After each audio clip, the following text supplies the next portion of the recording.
So how many of you have submitted your round 2 applications? Nobody? Terrific. That's actually good news because we're going to talk tonight about your pitch.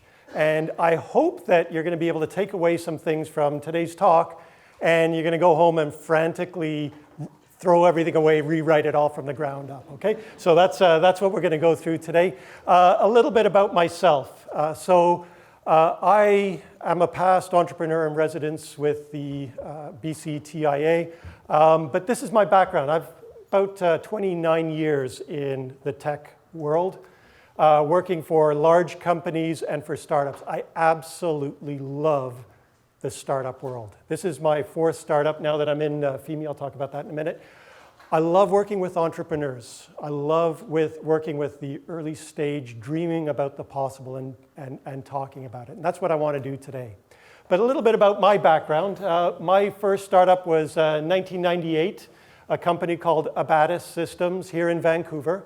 Abatis, we started and we grew it and was acquired by Redback in California for $1.2 billion.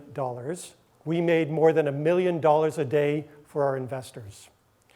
Little known fact, our revenues at the time of acquisition were 0. Acquired for over $1 billion. Second company, Octiga Bay supercomputer company, also started here, acquired for $155 million. We made $100,000 a day for our investors. Our revenues at the time of acquisition were 0. Okay? Over $1 billion for our investors, 2 companies acquired 0 revenues. Why? That's what we're going to talk about today. It's the pitch. It's the compelling story that people buy. It's about telling it in a convincing way. That's what we did, and that's what I want to share with you today. Third company, Polar Blue. We started that company, we grew it, funded it ourselves, we grew it, and then a better opportunity came along. So the art of any entrepreneur is start along one path, and if that doesn't work, pivot. So we started, we morphed into FEME, and FEME is the company I'm with now. We are 30 people just across the road from the BCTI and the hub. And what we do is we make a big data platform with privacy and security and governance for healthcare, public sector, insurance, finance, for people who have private and sensitive data. So that's what I'm doing now. And I do this in my spare time. Okay, so that's a little bit about me. Now, are you guys hooked? Are you jazzed? Does this excite you? Yeah. Slide 1 of your presentation has to grab the audience. Okay? I hope I convinced you now that I have credibility, that I have something to tell you that you care about, and I hope you can do that in your presentation. Okay? So here's what we're going to talk about. 3 things, and this is my half of the agenda, and then Peter will follow on. So the first is know your audience. The second is the substance of your presentation and your pitch and your story. And then the third is how you package it and the style and the way you communicate it to your audience. So you have a worksheet in front of you, and I hope you'll take that away and you'll start to work on it. That worksheet is really focusing on the 5 T's, and that's because that's where most companies fall down, is not having a compelling story to tell, let alone telling that story in a compelling way. So this is the agenda that I'm going to follow in the first hour. So first thing we're going to talk about is knowing your audience. So you have to know who you're presenting to, what questions they want answered, and thirdly, what you want out of the audience. So you know the answer to question number 1. Who are you presenting to? You're presenting to the judges. And who are the judges? They are potential investors in your business. So you are presenting to investors. What do you want to communicate to them? What questions do they want answered? That's what we're going to talk about today. The third is, what do you want to get out of the meeting? You want the cash, okay? That's what you need to convince them, okay? So, and then on the right, know your audience.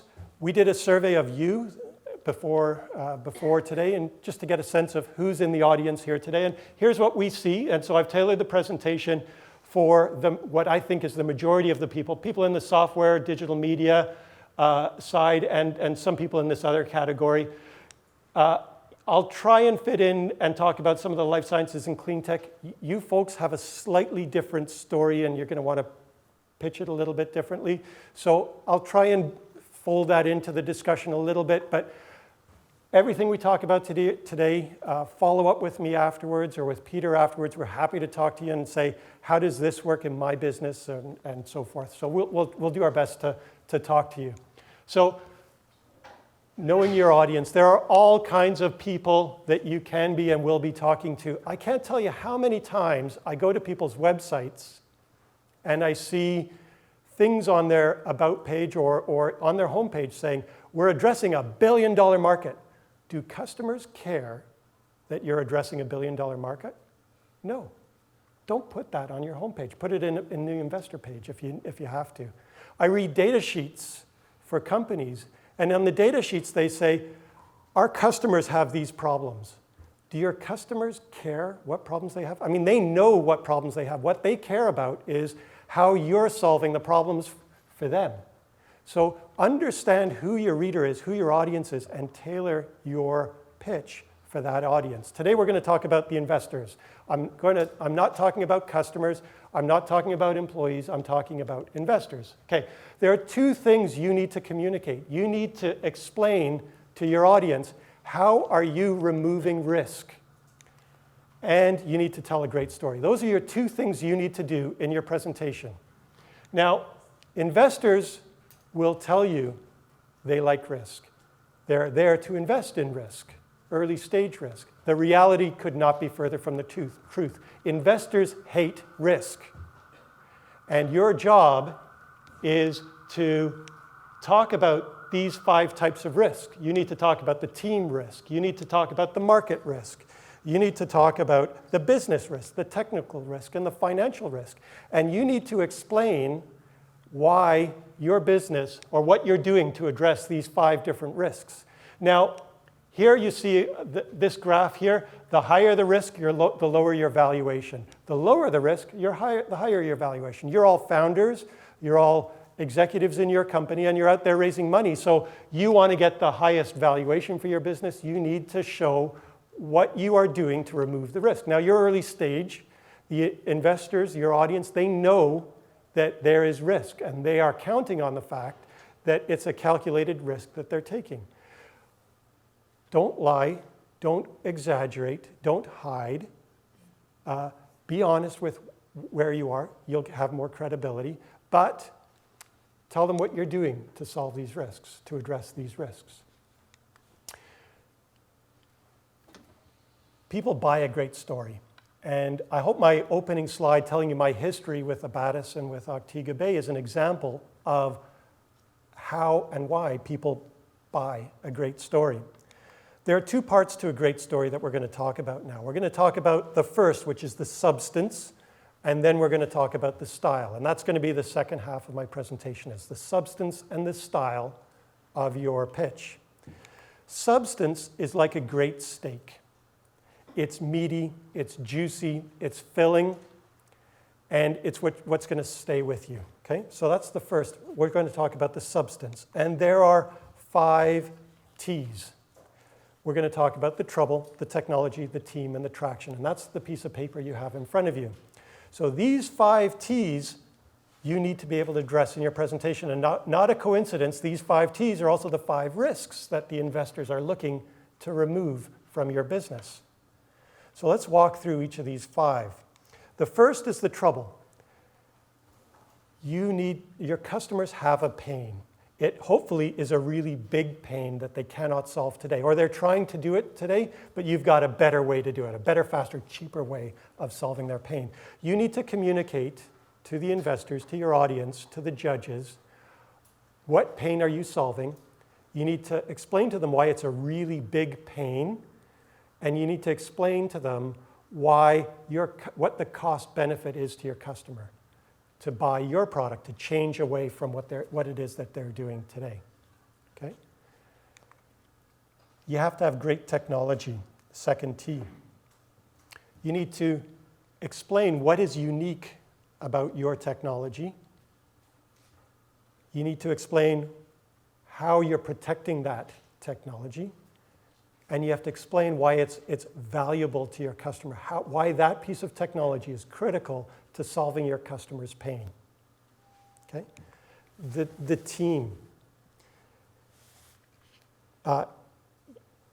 Hopefully, you are bringing some domain expertise to your business. You understand this business. Ideally, your opening line in your pitch is, I used to be a customer. I had this pain and I couldn't solve it, so I started my own company to go out and address that. If you can say something like that, it gives you credibility. It tells the audience that you really know what you're talking about because you felt it firsthand. That's credibility, and it shows experience and the expertise. Coverage. If you are very technically oriented, make sure you have a co-founder or a partner that can really speak to and has experience on the business side of things, and vice versa. If you're the business expert, have a technical co-founder that can really speak to that. So that's a really important thing, that you have the team dynamics. I don't want to see all of the people on your team. I really don't. And I don't think your judges do. That's really what they care about. What expertise do you have? If you don't have domain expertise, then let the audience know, let the judges know that you've spoken to 10, 20, 50, 100 people, and you really understand the business and the problems that the customer has. Traction. Tell lots of customer stories. Drop lots of names. Last week, I was speaking with customer A, and they told us they had this problem. They told us that here's how they were trying to solve it, and it was costing them a lot of money, and they're looking for a better, faster, cheaper way of solving that problem. Show us metrics. Metrics really matter. I guarantee that the winner of the New Ventures BC competition has great metrics and great traction. I can't think of a year, I've been a mentor, I've been a judge, I can't think of a year in the past where the winners have not had great traction. Yeah. Can you just explain what you mean by traction, like penetration into the market, like actual customers buying your product, or just people saying, yeah, I want that product, please invent it for me? So, good question. I'm going to talk about this a little bit later, but the number one thing is if you can show statistics, your downloads, your usage, your revenues, your churn rates, your daily active usage. If you're an online business, if you're a SaaS business, metrics matter. Show the metrics. If you can, show the trends. If you don't have trends, show what it's been over the past quarter or whatever you can show. That's the ideal.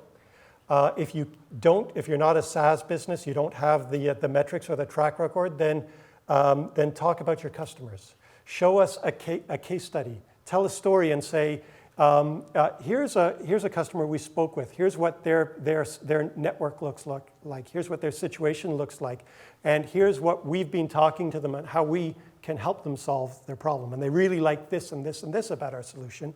They've looked at the competition and they've looked at all of the other solutions on the market, and they discounted them because of this, and what they like about our solution is that. Okay? So what have I done? I've got lots of credibility. I'm showing I understand the space, and I'm giving proof points. I'm not saying I'm better than them. I'm saying I spoke to the customer, and they told me that here's what they were looking for. And they told me that they could not find anything that did this, and that's what they really like about our solution. Okay? And I will talk more about that a little bit later in the presentation. So, treasure, the last T, the fifth T. What's your customer's ROI? How much money are you saving your customer? What's the payback for the customer? In my business, when I sell to healthcare accounts, they're happy with a 2 to 3 year payback. I know in a lot of businesses, they want payback in 9 to 12 months. So understand what are your customers looking for in terms of payback? Show the audience how much money you're going to save your customers. Okay? Terrific things.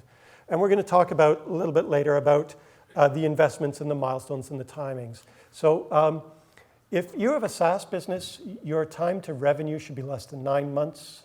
Your time to profitability should be about 18 months. So these are the sorts of things that I, as an investor, I look for in your business, in a typical business, as a SaaS business. What milestones are you going to achieve along the way? These are some of the things that I'm going to be looking for, that a judge will be looking for, any investor will be looking for in your business. And I'm going to talk more about this a little bit later in the presentation. So those are the 5 T's, okay? Team, traction, trouble, technology, and treasure. You need to be able to communicate that very quickly, very succinctly. We'll talk about that later in the presentation, but that's what that worksheet is for you. Now, here's a book that I particularly like, Lean Analytics. It's a part of the Lean Startup series. And if you are an online business, then this is a great book because it talks a lot about the metrics that you care about. And one of the things that I really want to highlight here is where you are in your business maturity means that you need to be focusing on different things. If you are very early on and you don't have product market fit, you should not be investing heavily in sales and marketing. You should not be investing heavily in PR activities and in the commercialization side.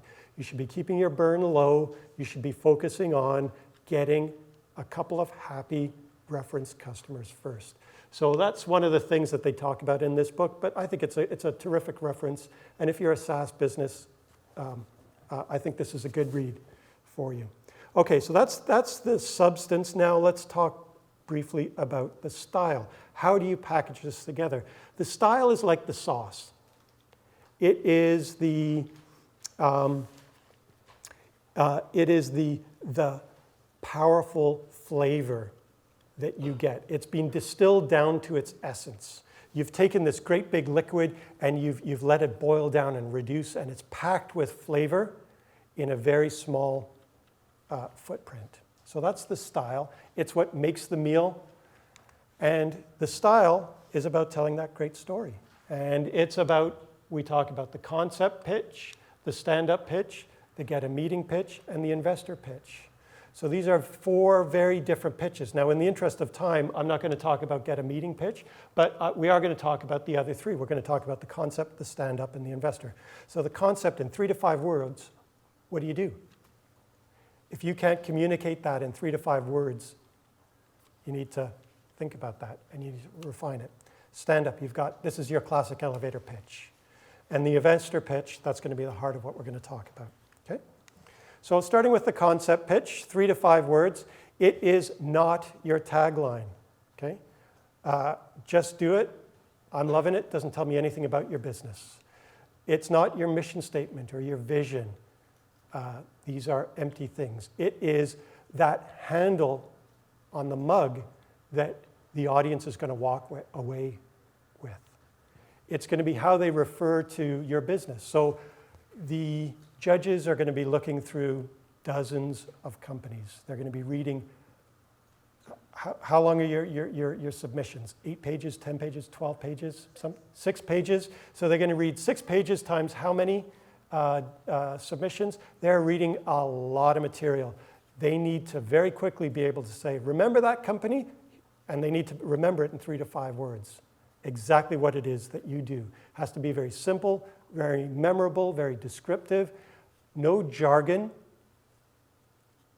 They've just got to get it. The stand-up pitch. Okay, so this is your elevator pitch, your 100 seconds. So what do? You need to cover your 5 T's in your elevator pitch. Here's an example of an elevator pitch. And I want to break this down for you. We're going to make these slides available. I'll put them up on SlideShare. We'll send it out to you.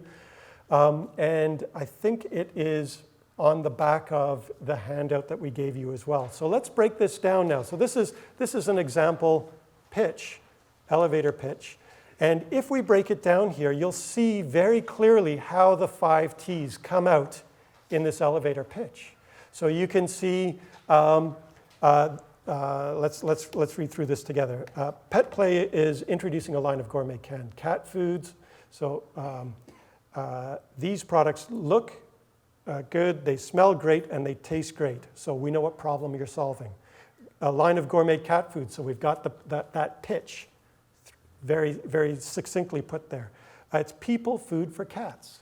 So we understand the pitch very, very clearly. Research shows consumers love the product, so you're telling us that you understand the industry, you understand consumers. Petite Cuisine is 100% naturally complete for cats. It's made from products that you'd buy at the meat counter, so you're telling us what the differentiator is for your product. I ran Fancy Feet, the largest competitor, so you're telling us what experience you have. You have orders from a grocery chain, so you're showing us what traction you have. And lastly, you're telling us what your ask is, what you're looking to raise. So here you can see very clear formula. I think there are a lot of scientists and mathematicians in the audience. You like structure, you like format. This is a very simple format for you to follow, to communicate the 5 T's clearly, cleanly, succinctly. So now let's turn over to the investor pitch. Okay? So this is what you're going to be standing up and you're going to be presenting. This is what you need to communicate in your 6-page brief.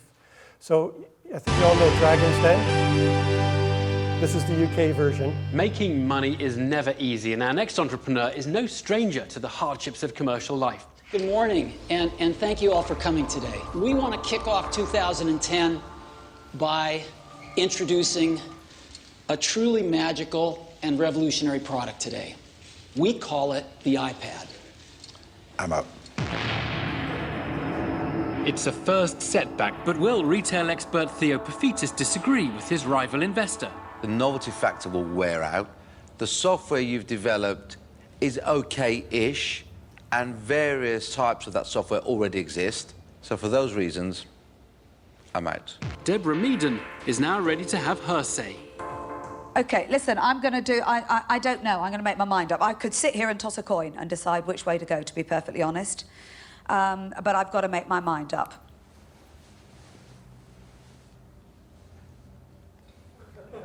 A few weeks ago, we announced... No, don't say anything. It's amazing. If I were you, I'd be quiet.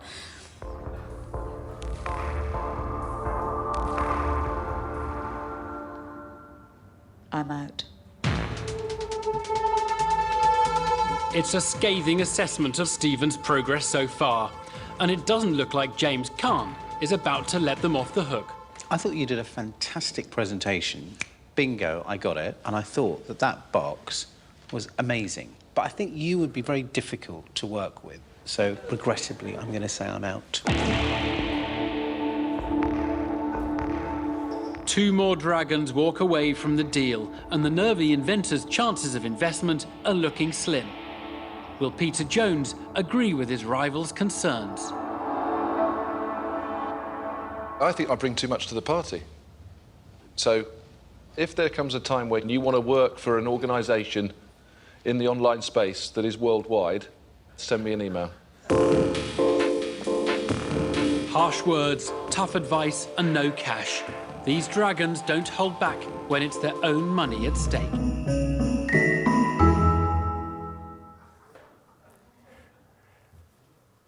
I just love that. Sorry, it has no relationship whatsoever. I just thought it's really cool. No. So I have to say, I've done, I don't know, 100 investor pitches, presentations to investors. I have to say that you walk in there, you say black, and they'll say, you know what, I think you should be doing white. You walk in there saying white, we're doing white, and they say, I don't know, I think you should be doing black. Investors don't know what they're talking about. I'll be honest with you, listen to your customers first and foremost. They are the ones that count. They are the ones that are the decider at the end of the day.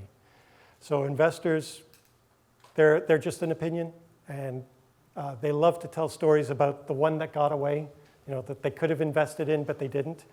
But listen to your customers, tell a good story about your customers, and that's what you should stick to.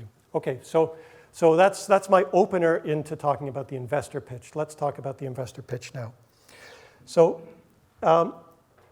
you're not there to tell the audience everything there is to know about your product.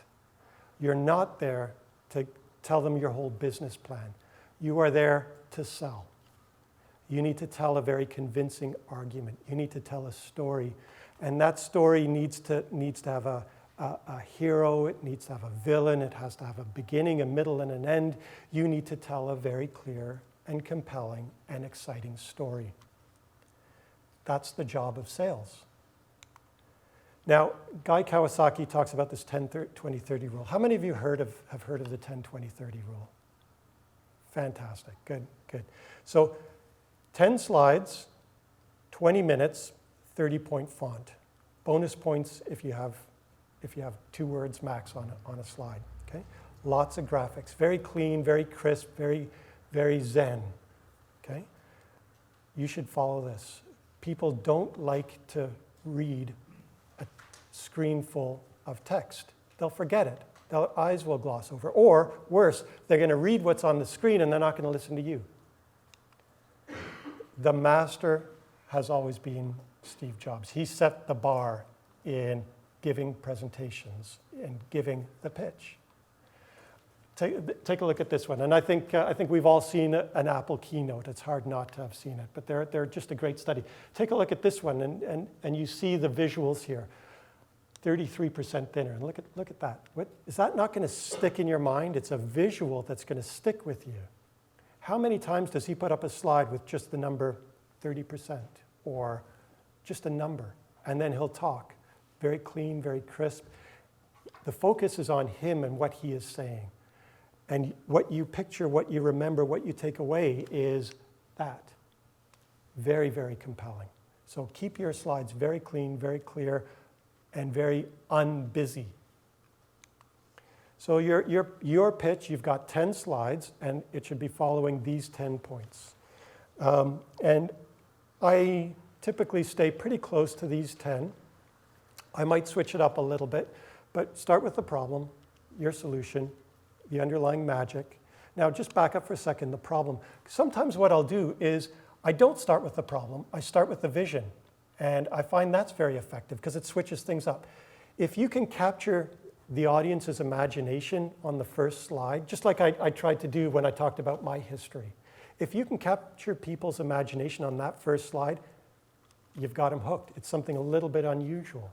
So start by saying, here's my vision. Here's what we're trying to do in the future. And if you can get people to go, wow, that's really interesting. I've never seen that before. If you can get that, you've switched things up on them a little bit, and you've captured them, and they'll stay with you through your presentation. So it's just another way of saying your problem, and then talk about your solution. The underlying magic in technology, what's back to one of the 5 T's.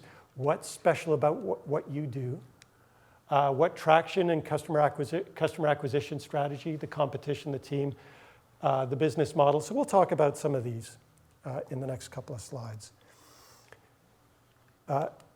You've got to capture the imagination of the audience. You have to show passion. You have to demonstrate your experience. You have to show credibility. You have to show how simple your solution is, that they get it. Now, they don't have the domain knowledge you have. You live this business. You understand this business. You understand the technology so deep. Don't share it with the audience. Don't share it with the investor. Give them enough that they go, oh, that's really cool. Enough, but not too much, because if you flood them, they're not going to remember it. Give them enough that they really care, and they say, I want to know more. And you can follow up offline. You got to show validation, and the customer is validating what you have, and you have to show ambition. The investor is not interested in a company that's going to generate $1 million in revenue or $2 million in revenue in 3 years. They want to invest in something big, something bold, something ambitious, okay? But not unrealistic. You need to paint a picture, and you need to make it real for the audience. Now, for most of you, how many of you have a product that exists that you can show to the audience, to your customer?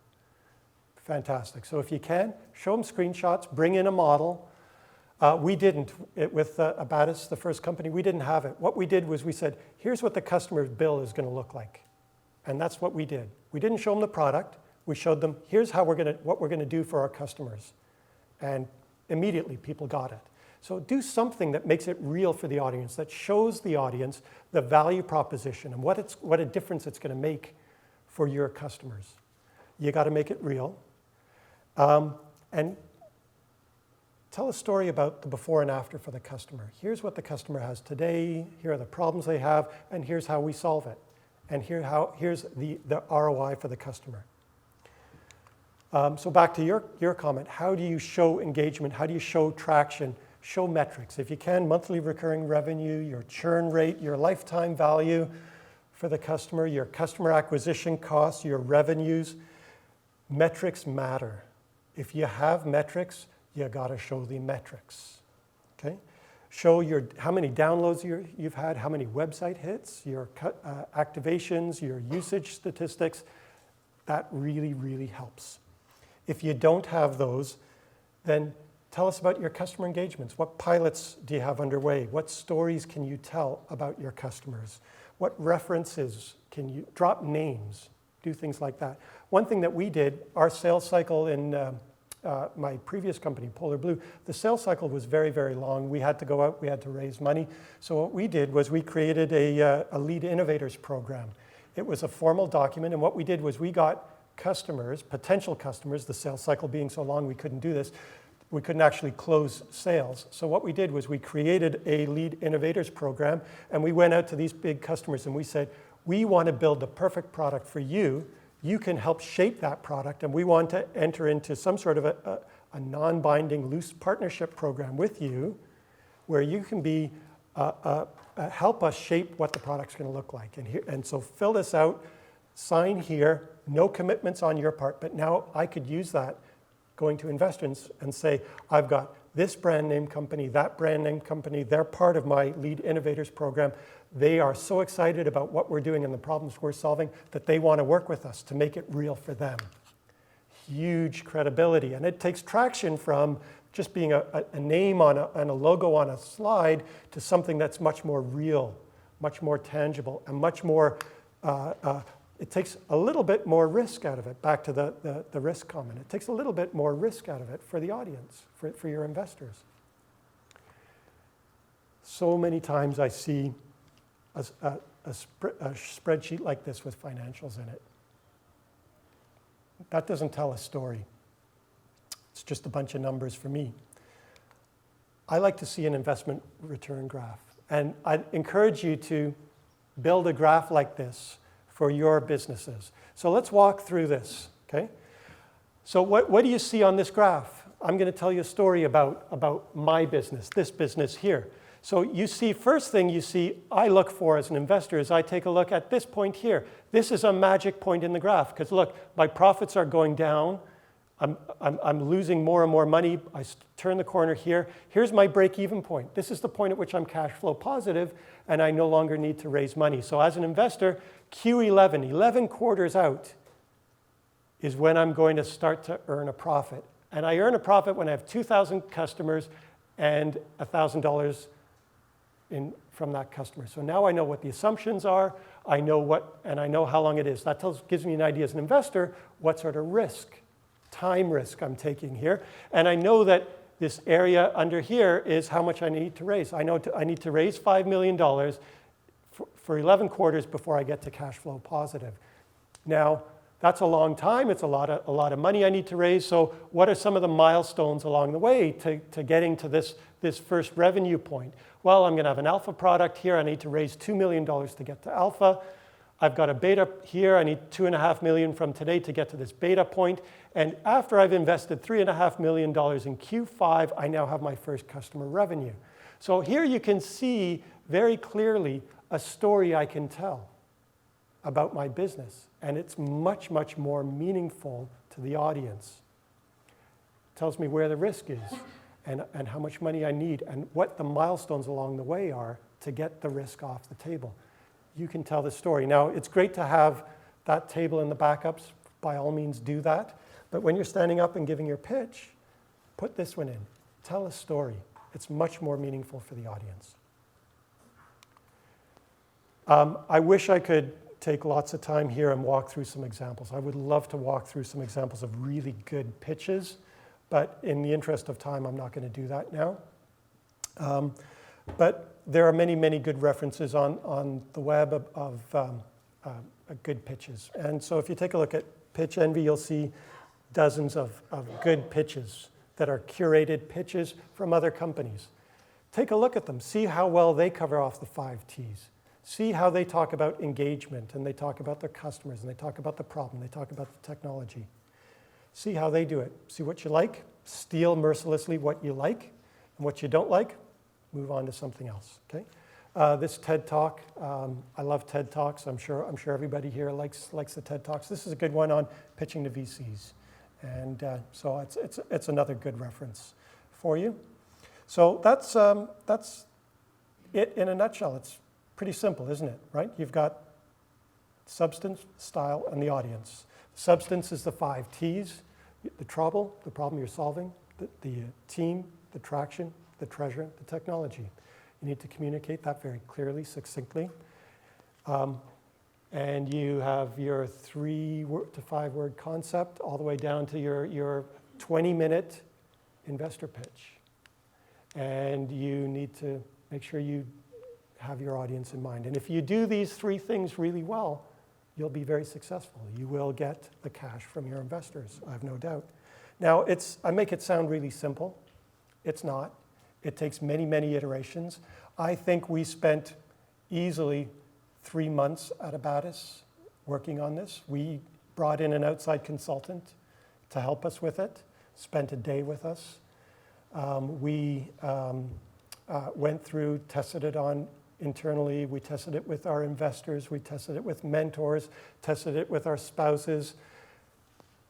Test it, take lots of critical feedback, incorporate it, and iterate. Take the time and do it. It will pay off, I guarantee it. Last thing I'm going to leave you with is dream big. Don't just build a great product and expect customers to come and find you and the investors to come and find you. You need to dream big. Have a big, ambitious goal. Have a big, ambitious business plan.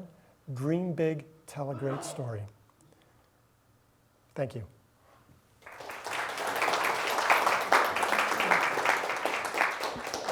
So before I turn it over to Peter, I'm sorry I didn't take questions, but I would love to have your questions now. So let me turn it over to you.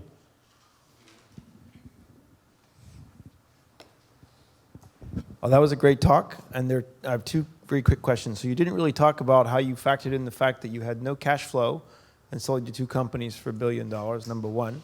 Number 2, I'm sort of here because I may have a life science idea. And just to let people in on that, I mean, it contemplates a $30 million clinical trial and 5 to 10 years before you're revenue positive. Yeah. So you haven't addressed either of those. So if you could get a couple comments, that'd be great. Okay, so the first question was, how did we sell the company with no revenues and with a great story? We did have a product. We could demonstrate the product. We had customers that were very excited and validated what it is we were doing. And we had customers that said, we can't wait for this product to be available because when we do, we're gonna roll it out across our network. And they were talking about very large networks and very large deals. So we didn't have customers. The cash was not in the bank. We did not have contracts, but we had terrific references that were very excited about what it is that we were doing. And we had that from the executives and the decision makers in the organizations.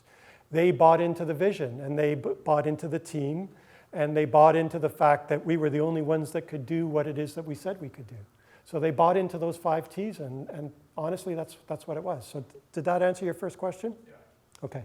So the second question is life sciences. Man, that's a hard business. It is, because exactly, you need to raise a ton of money. It is a long-term proposition. It is very high risk, and I'm going to let Peter talk about it because he's got the most experience in the life sciences world. Okay, so is that okay with you, Peter? If I leave that over to you, I'm happy to sit down and talk about your business offline, Peter and I, and we'll talk about the life sciences space separately. Yes. Hi, I just have a question about investment versus, so if you're starting out and you build your technology, you have some customers, you have market validation, you have all the support that you need, but in terms of risk and dilution, you've extended yourself to the point where there's no more money that you can get that's not going to dilute your company. But you also know that the treasure is so much bigger if you just hold on a little longer. Now, in terms of pace of moving forward your technology or taking it to market, where do you draw the line as to say, okay, great, we're here, and then you make the decision, other than your gut or other than, is there a... Because for me personally, that's where I'm at. I'm saying, well, I got to just hold on just a little bit longer, and then the valuation will be way larger. Mm-hmm. And it's because you're just waiting for things to be in place, which will take some time. Granted, things do take some time, but I think if I was to go today, it'd be one thing, but if I was to go tomorrow, it'd be completely different. It'd be like day and night. Yeah. So I think that's it. Yeah, so that's an hour's talk right there. It's a terrific topic. So just if I can see if I understand it correctly, the question is about fundraising and it's about how much do you raise when, at what milestones for dilution to minimize the dilution. Is that? So let me go back to a previous slide. Maybe that will be a good place to talk about it. Let me go back and talk about dilution on this slide.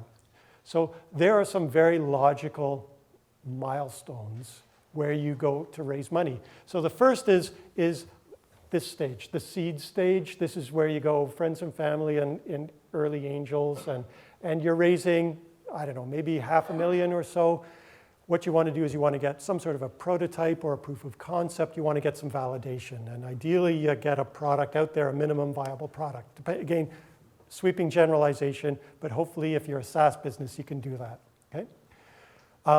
Now you've got a little bit of risk off the table because now you have some customer validation and you can point investors to one or more individuals. You can show they're using the product, they like the product.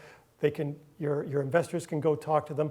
So your risk is going down now because you're addressing some of the 5 T's. You've got some traction, you've got some technology, valuation goes up. So now you can go and you can now move into this stage here where you can go maybe super angel or A round, and you can now pour some more money in to go look at the commercialization and to accelerate some of the commercialization. You've got the product market fit now, you've got the validation, and now you're funding a repeatable sales model. And once you get the repeatable sales model now, and you can demonstrate your customer acquisition costs, your lifetime value, you know how long your sales cycle is, you've got a pipeline, and you've got a lead generation strategy, and the funnel's starting to fill up. And if you're familiar with the Dave McClure R concepts, right? So you know and you can demonstrate how you're pushing your customers through the pipeline. Now you can now go on to the big round. And so these are and you can raise more money to fuel the growth now. So those are, I think, the major funding points. I would say that we in Vancouver, we do not raise enough money. We are not ambitious enough. We need to raise more money. We need to be more ambitious in our ideas. And we need to be much more aggressive in the execution of those ideas.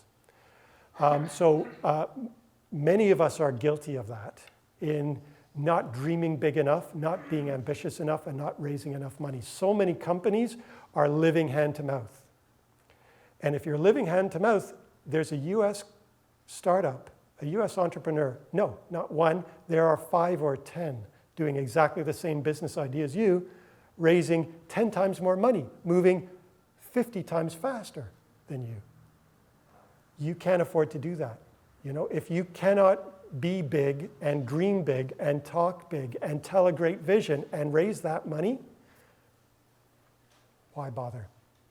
You're going to be a small regional player. And if that's what you want, that's fine. But if you want to be big, you got to tell a big story, and you've got to have some good substance behind it and a good team behind it. But you can do that. But don't be small. Don't think small.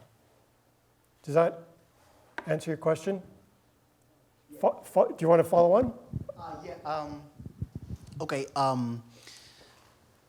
that's I guess logical kind of working. So looking at the graph that you have there. So if, say for example, you're at the beta stage, and then between the beta stage and the next stage, that is where a lot of the value is going to be unlocked. Yeah. Now, so self-funding through the cash flow is how I've kind of generated it across, and some public stuff. And ultimately, it's sort of like the pace that I want to move at right now is not the pace that I'm moving at. Yeah. But at the same time, it's tricky because if I give something away right now, that value that I've spent 3 years unlocking is really going to be diminished because it's not going to be included in the valuation, and that's what I think. And so at this juncture, when you have two different streams of revenue, and then the one stream has unlocked the other stream, that's where I'm kind of finding a little bit of conflict. Okay, so the first company I started, Abatis, I gave up 2/3 of the company at the outset, made over $1 billion. Second company, I gave up how much? About 50, over 50%, maybe 2/3, and again, 155 million. You have to. I'd rather own a smaller piece of a much larger pie than a lot of a very small pie. So, speaking in general terms, and we can talk about specifics offline, I certainly would not shy away from giving up equity and diluting myself to know that I'm taking enough money to run faster, to hire better people, to grow more revenues. I would do that. Again, speaking in general terms, and we can talk about specifics, but you need to spend money to make money, and you need to grow. And to do that, you have to be prepared to give up a portion of your business. Okay. Okay? Thank you. Other questions? Probably a simple question for you. You probably not mentioned. There is a lot of sales skills and capability in the emotion side in order to be successful. Those skills can be trained. Leadership, a lot of people talk about can be learned, I took how many leadership courses? I don't remember, many. Yeah. And all of these can learn, but you can learn only to a certain degree. You want to be great? I really don't think so. So when you're talking about these sales things, I think there is a lot of people born to be salesperson, and somebody can train to be average player, but somebody just never sell anything. So can you comment on this topic as pitch to the investor? Fantastic point. Yes. So I think that really comes back to the team. The co-founders of the team need to have very complementary skill sets.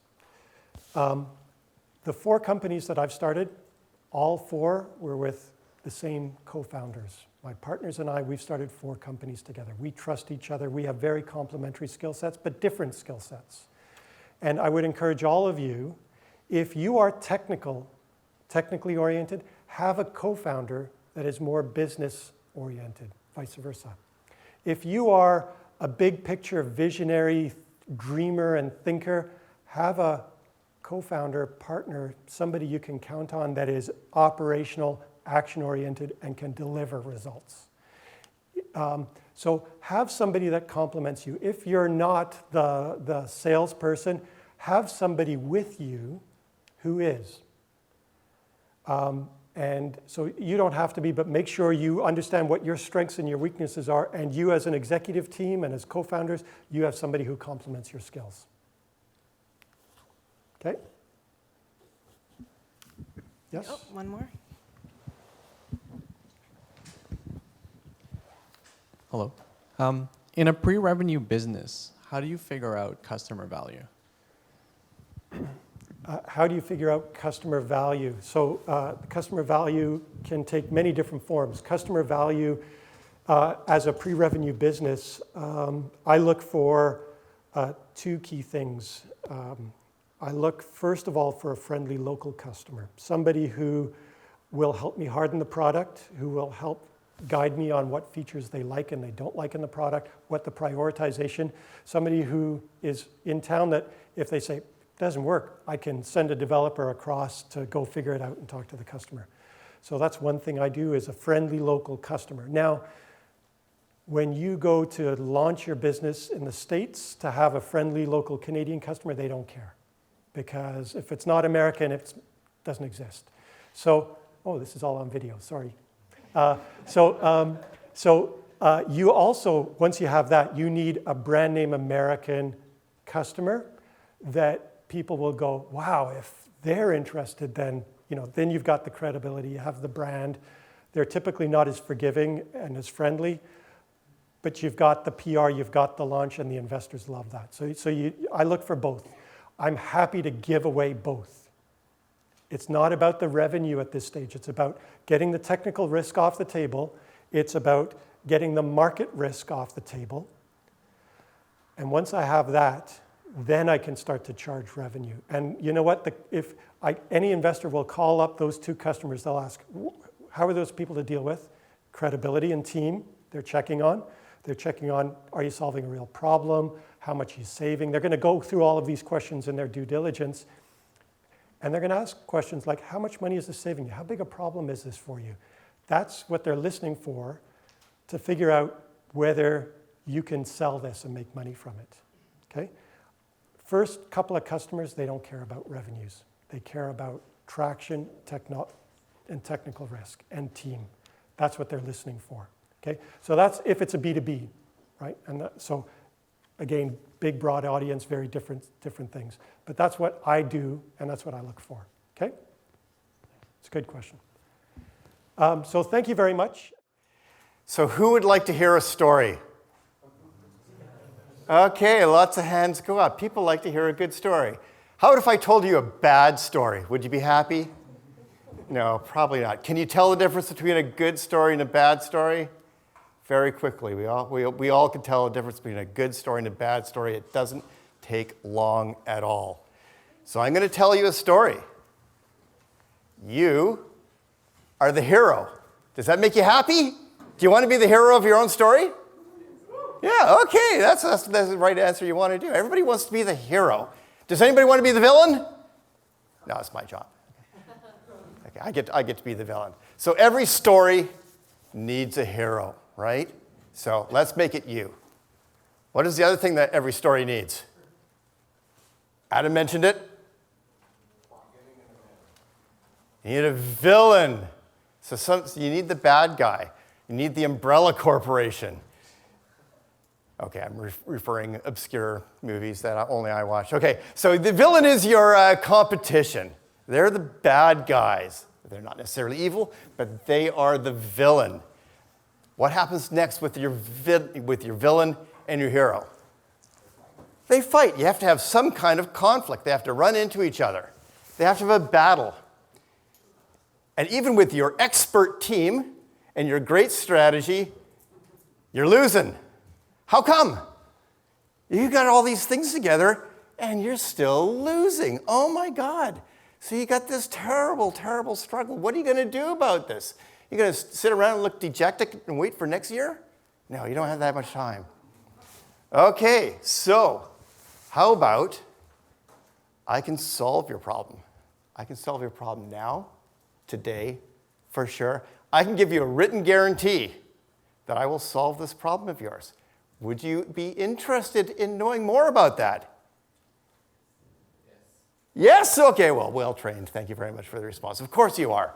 Okay, so the secret to this whole thing is you want to tell a compelling story. And we can all recognize a compelling story, okay? They've been around for a long time. It's nothing new. Thousands and thousands of years, people have been telling stories to each other. We enjoy a good story. We respond to a good story. We respond emotionally to a good story. We can spot it. It can be a modern thing. It can be a book. It can be a movie. It can be music. It can be comic strips. There's lots and lots of compelling stories. And if you ever read a book and you don't finish it because the story sucks, you want to make sure that your story is good. And it's not just in the fantasy world, pretend world. There's lots of real life stories that are good stories. You guys are real life. It's not a fantasy that you're living here. You live in the real world here.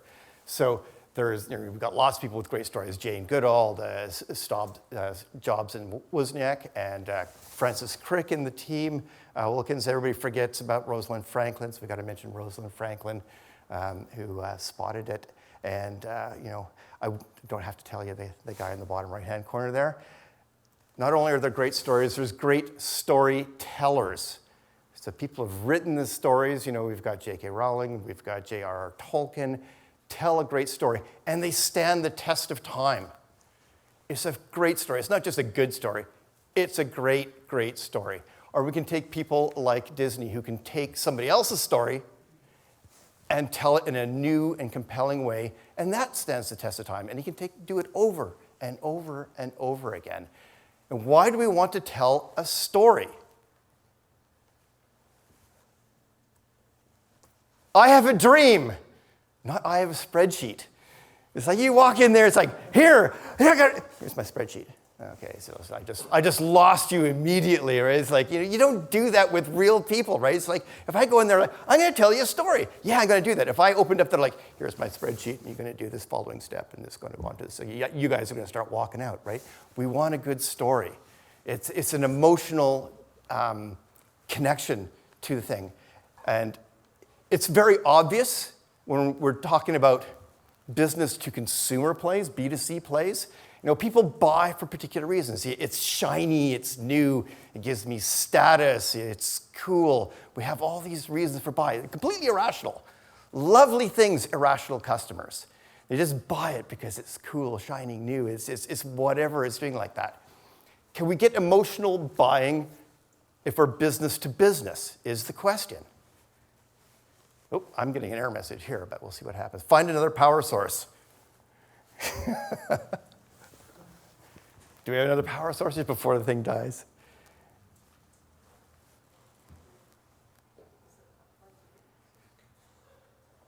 It's always the technology stuff.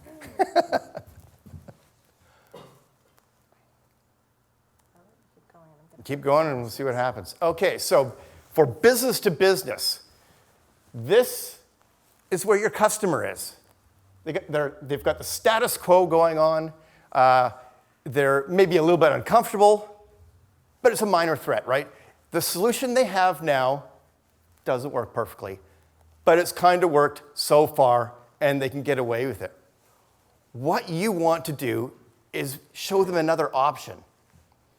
You want to show them the future, that they can be happier with the play. Okay, so same sort of thing that you want to do with B2C. Now, can we do this with B2B?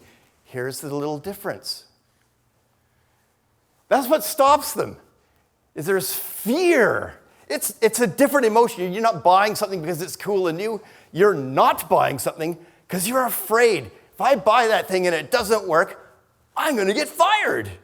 It's not going to work. It's going to kill a patient. It's going to do some horrible thing. When you're selling into B2B, you're typically selling into a different group. Most people are resistant to fear and risk and change. Not entrepreneurs. There's lots and lots of data that show that entrepreneurs have a very, very high risk tolerance, right?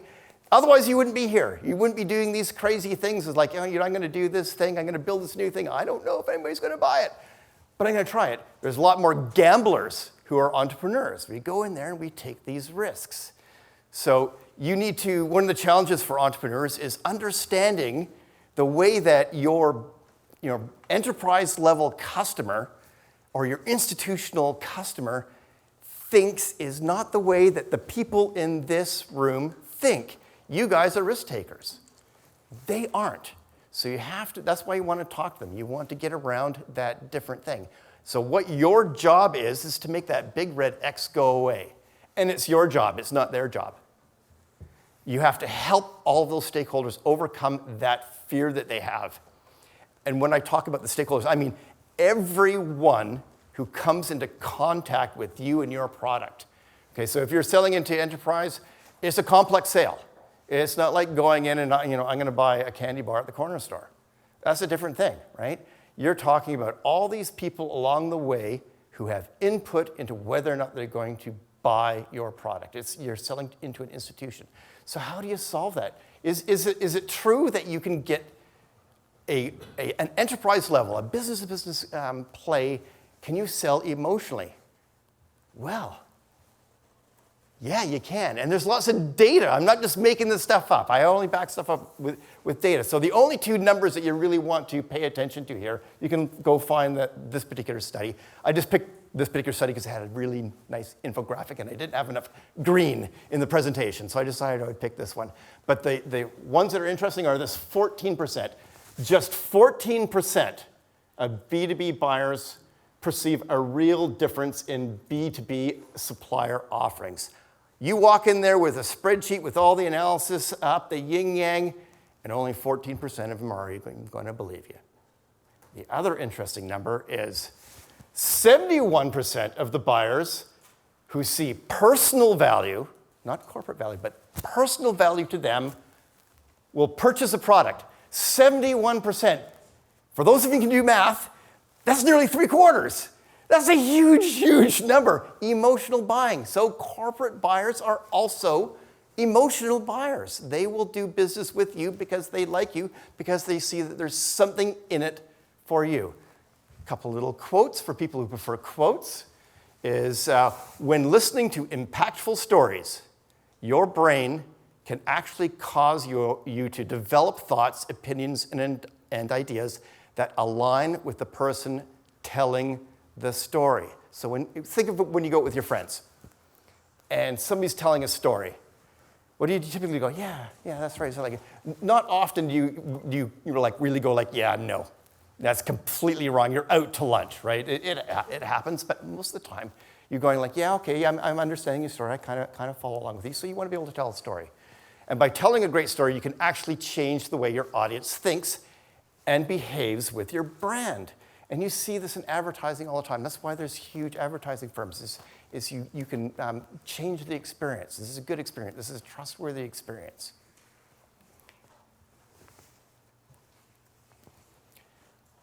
What you're looking for is an emotional agitator that will result in action. Just think about it.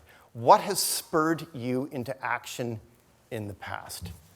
Is it being like, I really, really don't like this phone?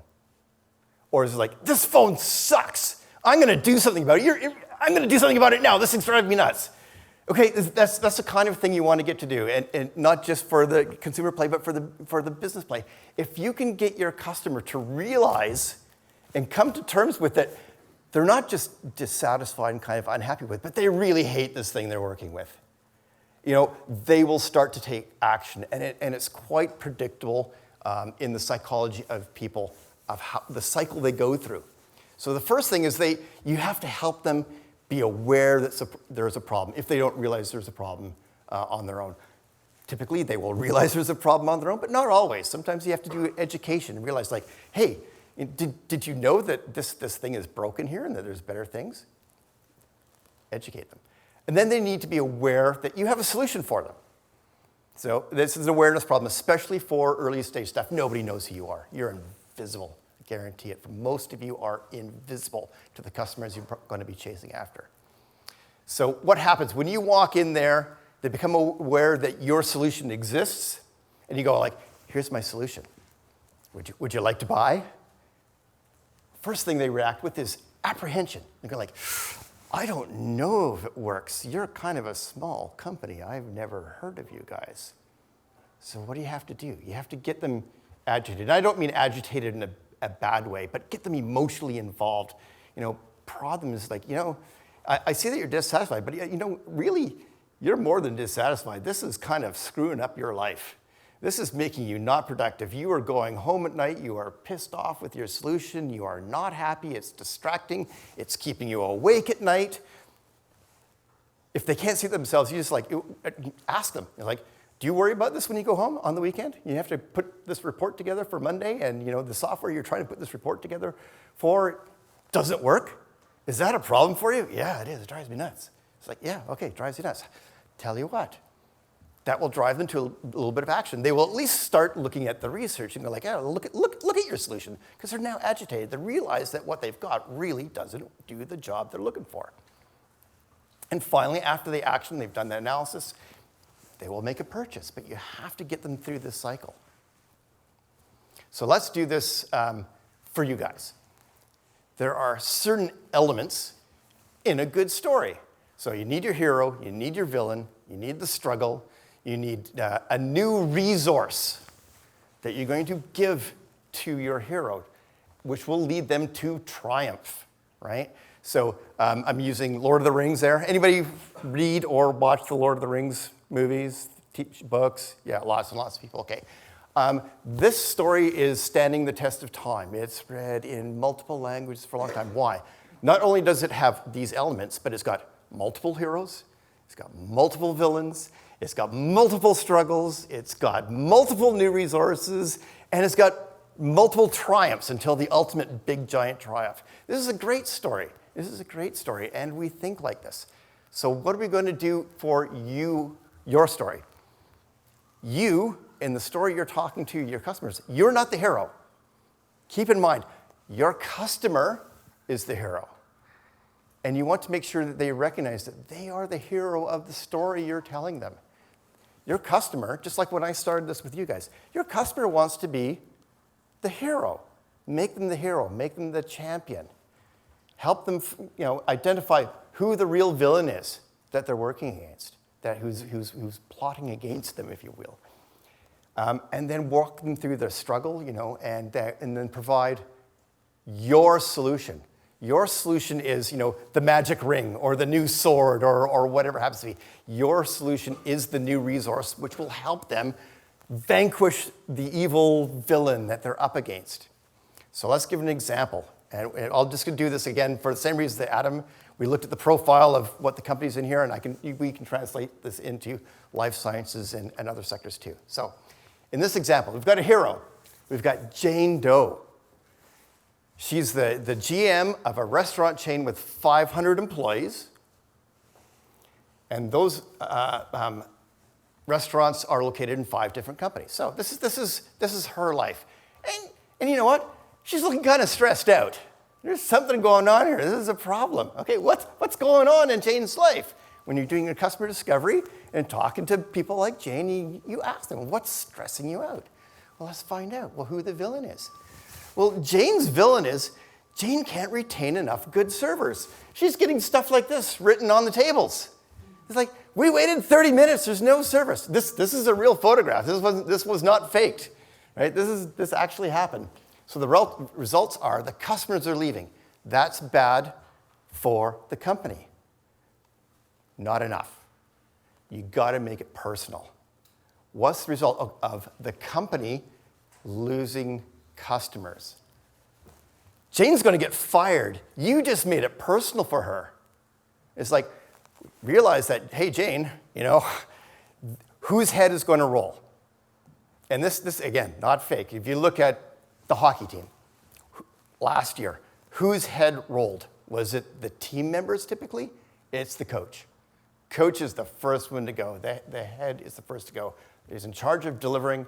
Didn't deliver, we'll find somebody else. This is this philosophy that's in enterprises for a long time. We'd love to change that culture that you're allowed to make fails and give you the chance to change. Doesn't happen everywhere yet. So what is Jane's struggle? If that's the villain, what is the actual struggle that's going on? Now you've dug deeper, you've talked to her. So each one of the sites that she's managing, it has a different scheduling solution. They're all over the place, right? There's multiple sites. They've got legacy software that doesn't talk to each other because they've been acquiring these companies over time. Some of them are using paper scheduling. I kid you not. I kid you not. Went down to a company in the southern United States yesterday, did all their accounting work, and I'm talking this year, on paper. On paper. I don't know, I've never met a company that's still doing their accounting on paper. Yes, it still happens. Welcome to Louisiana. So that's her struggle. So you, as her secret weapon, are going to provide her with a new resource. Your software, now you come in here to save the day. Make sure that the employees get the shifts that they ask for so that they don't quit. I made that problem go away. Also, it works across multiple sites. Okay, this is just a little feature set, part of your pitch. You're just like, okay, how did you solve the problem? Not complicated. Do you understand how this would help Jane? I didn't have to go into a huge description of the feature set and what code I wrote it in. It's just like, how did it work for Jane? That's all Jane wants to care about. So what happens? Jane gets a promotion. Also, the company makes more income. From Jane's standpoint, yes, that's the thing that happens out front. Yes, I'm going to help my company. I'm going to do all these wonderful things. But what she's thinking, what's going to make her buy, she wants to save her butt, right? And that's what happens in a large enterprise corporation when you're selling into the middle management, right? They don't think like you do. They're thinking, I don't want risk. I don't want to get canned. Don't make me afraid of what your thing is. So Jane's, what's going on in her thought process is, what's in it for me? Very simple. Wrap up the summary. Step one, people buy emotionally. They need a personal reason to buy, not just the corporate reason to buy. That's the standard thing. That's the thing that we talk about. And then they justify it with a spreadsheet. They justify their emotional buy with a spreadsheet. I didn't believe this the first time I read this report some time ago until I realized I wanted to buy a new boat. I wanted to buy a new boat. I wanted a bigger, shinier boat. And then I did a spreadsheet to prove to my wife that it was a good idea. True story, absolutely. And I made sure that the numbers worked. I guarantee you I made sure the numbers worked. The point is that people do business with people, right? Businesses, we like to talk about businesses doing business with each other. No, that's not what happens. Here's the reason we go to networking functions. We're social animals. We like to be with other people. What happens when you go to even a business dinner or something like this, you know? When you talk to each other, were you guys spent the networking time showing each other your spreadsheets? Your analysis? No, you're telling stories about your business, right? You go, if anybody worked in enterprises or hospitals, stuff like that, when you go to conferences, the first thing everybody is not showing each other their spreadsheets, you know, unless you're actually presenting at a poster or something like that. When you go to the function, you're telling stories to each other. And anybody who's been, I'm going to talk to the medical people now, this is my tribe. When you go to these conferences, you meet the salespeople at these conferences, they all got a million stories. They can talk to you all day. They can tell you stories, they can tell you jokes, and you know, after a while it wears you out, but you know, people like to hear the stories. So you go to a business meeting, people tell stories to each other, and we did this the other day, Brian and I, we went to a meeting with some of the sponsors, and you know, we all sat around having a drink, telling stories, stuff like that, and it was not till the end of the meeting that you now go like, oh, okay, yeah, I understand what you want to do. I understand what the goal is. I understand the dream that you have. Okay, now show me the numbers so that I can justify that I want to support you. I have to go back to my board and convince everybody like, yeah, this is a good deal for us. But you know what, I've already bought in. I've already bought in to the solution. Now I'm just going to justify it. And that happens all the time. Knowing what with Adam's presentation about all the 5 T's and everything that Adam did there, you know, it's one thing. Knowing what to do is not hard. You know what to do. Doing it is hard.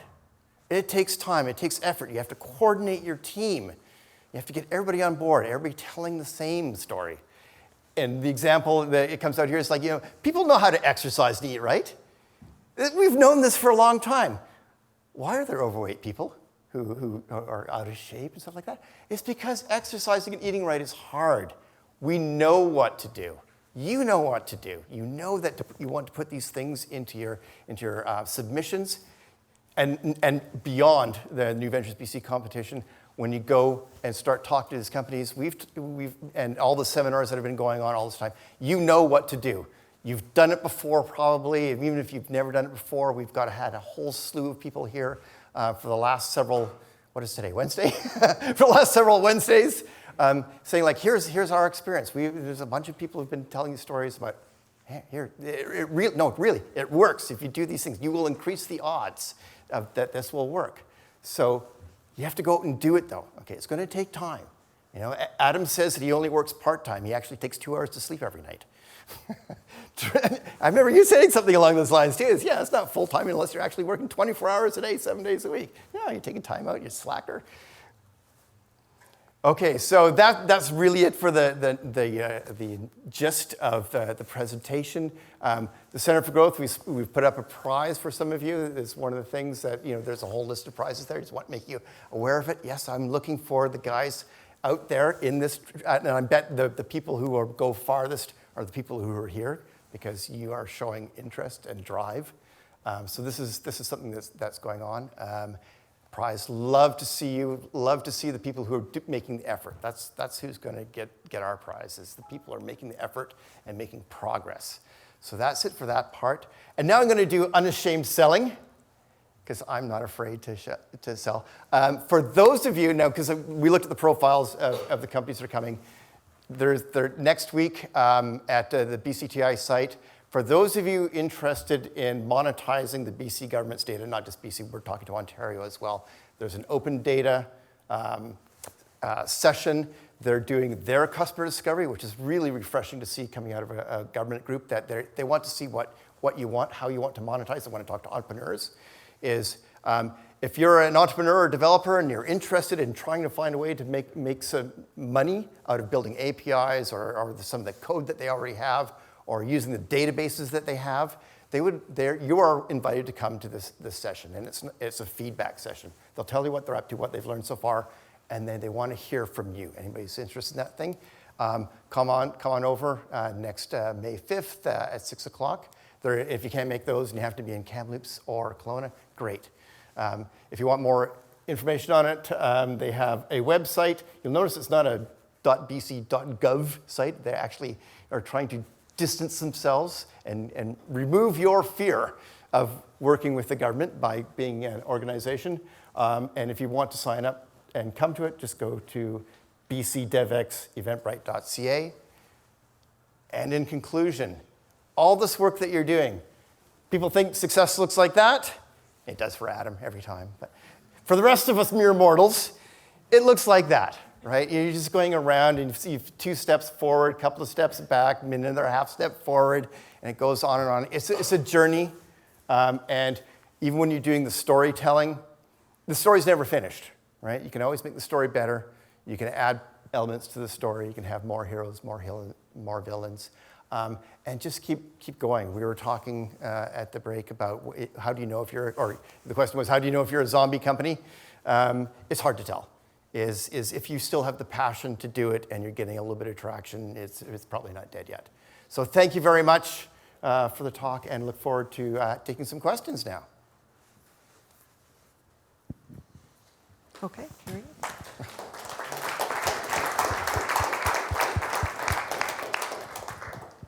So my name is Pindi Dhaliwal, and I'm with Closed Box. And you spoke a little bit about you spoke about storytelling. But I have a question kind of around the business-to-business buyer. Content marketing is king right now. 94% of research happens before you even get a call from a sales. And with that being said, there's so many different forms of storytelling, infographics, videos. What medium do you find resonates the most for the awareness stage of the buying process? Oh, yeah, it depends entirely on the sector that you're going after. You know, when you're doing your customer segments and your business model canvas, is where do those people look normally? Right? If they look at a website, yeah, then it's all about the content. If they read tweets, then you want to make sure you're doing really, really good tweets. If they're only going to trade shows, you know, or scientific conferences, that's where you want to be. You want to be in front of them there, so you don't have to change their behavior. They might follow you in other things later. So yeah, it depends on who you're selling to. Use the medium that they're used to doing. You can change their behavior later, but changing behavior is hard. Okay. Thank you.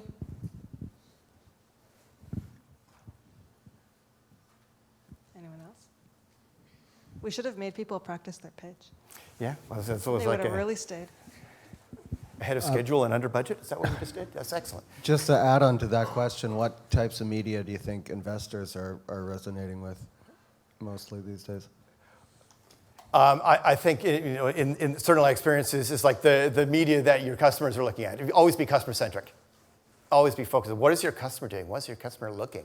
If there's the old things like we know that 50% of our marketing dollars are wasted. We just don't know which 50%. If your customers are not looking at social media, and you want to interview all your customers and do studies, if they're not looking there, why are you advertising there? Why are you trying to attract them there? People will go to your website if they're aware of you, but they need to become aware of you first, and you want to go where they're already looking. On Monday, for those of you who are on Monday, we talked about so I get up at 6 o'clock in the morning, I go down to the hockey rink with my son, and so if you had an ad in the hockey rink, you would get me, but you may not, as long as I'm your target market. But so just do where I'm going to be looking and spending my time anyway, because I'm not going to change my behavior to find you, typically. I can just supplement. Here. I want to use this. I actually ask the customers. I'll sit down with the customer and we're talking about other things, and I'll just casually in the conversation I'll say, so what trade shows are you going to this year? Or what blogs do you read? Who do you listen to? And because I want to find who their key influencers are, and so ask a dozen, you'll get 20 answers, and then I know who the key influencers are, and I'll go after them, because I know if I can hit the influencers, then that will have a ripple effect.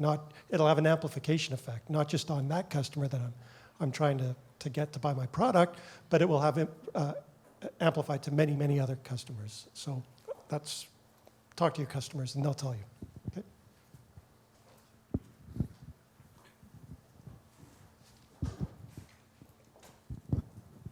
From your experience, do investors ask about intellectual property? And oh, yeah. If they do, what do they want to know? What do they want you to show them?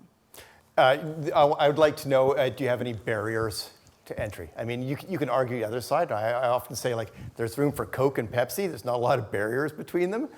But, if we're going in early, I want to make sure you have the freedom to operate, that you've made sure somebody else hasn't patented and you're going to be shut out, and that if there is somebody else with patents, I'm talking specifically about patents, that you have a strategy of how you're going to deal with that. Are you going to acquire them? Are you going to license it? Or are you going to find some way that your claims are different?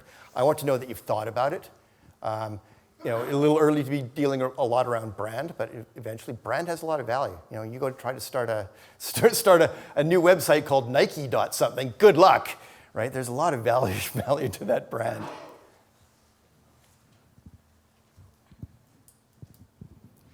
Jeffrey, what a surprise! You have a question. Peter, I always have a question for you. Wonderful, thank you. And one thing I want to just tell our child learner today is you're talking about a problem, right? Problem is not enough. The next thing you want to get personalized. So Jen will be fired, or some of the thing. I think that's what I learned. I just want to thank you. And the things I want to ask you is that in the B2B scenario, you already touched that one. And the other, the question raised earlier, there is a lot of content marketing. Actually, regardless of what kind of marketing we're changing, the society changes, the behavior changes, and the style changes, but there's still marketing. Now, the success application, there is a lot of marketing activity there, do the kind of sales, and then leave the sales cycle a little bit shorter. And during the sales cycle, I just want to ask you, what do you see in the recent, let's say, last 2 or 3 years? These are B2B sales, they become more commoditized. So the sales capability or the uniqueness that you want to get people get emotional, what kind of thing we can do? Your observation, if you can share with us. The other one is non-emotion aspects. What kind of technique or some of the things that people maybe not aware? At least these days, I didn't hear those things. If you can give us a little bit of hint on this, would be great. Okay, so I'm going to dissect the question down to something digestible for a mere biologist like me. So the question is like, how, for B2B, how do you get them into that emotional connection and prompt them to action? It's like Adam said, you ask them, What are the things that bother them? And some of them people, when you're talking to them, will tell you. Some of them won't. But it can take some time. It's a complex, long cycle, B2B for sure. And there's also cultural differences, right? Is some of them take longer to warm up. When you're doing business in China, it's all relationships, right? It can be a long time. It takes a long time to develop that relationship, and then you do business at the end of it. But it's a long cycle. And same thing there is to get that emotional connection. It's not necessarily fear, but it's like, I trust you. You tell me that you have a solution for me. It's the emotion of trust at that point, right? So there's some credibility. And one of the strategies is you can, for some scenarios, not all scenarios, you can buy a little bit of credibility. The extreme example on B2C, Nike will go get some celebrity endorsements, and then you got an emotional connection from, I want to be like Michael Jordan, therefore I will buy shoes like Michael Jordan. Or even in a B2B example is if you're a company and your tool is not happy, and you see that your competitor or somebody like you is using somebody else's solution, you'll look at their solution, but you want them to help them bring to the front, because often in large enterprise, you're burying your emotions, and you just want to help them. And this is why you need a personal relationship. And a B2B is often, face-to-face selling. It's not just throwing it up on a website and keeping your fingers crossed. Don't worry, there'll be a path to our door, like in Adam's slide. Is you go in there and you prompt them, and you get them to tell you what is their fear, what is their anxiety, and help that, bring it to a head. They've already got it. You're not creating it. It's already there. You're helping them, and there's some psychology involved with this, helping them recognize it. And then that will prompt them into action. Is that the question, or answer the question? Okay. All right. I love it when we're on time. Yes, awesome. Doesn't always happen. All right. Well, thank you very much, everyone. Any last call for questions? All right. I think Peter and Adam can stick around for a few minutes. So if you want to ask them questions when we're done, yeah, you're welcome to. Otherwise, good luck if you're doing your round 2 submission. And we'll see you next week on Exit Strategy. Good night. Thank you.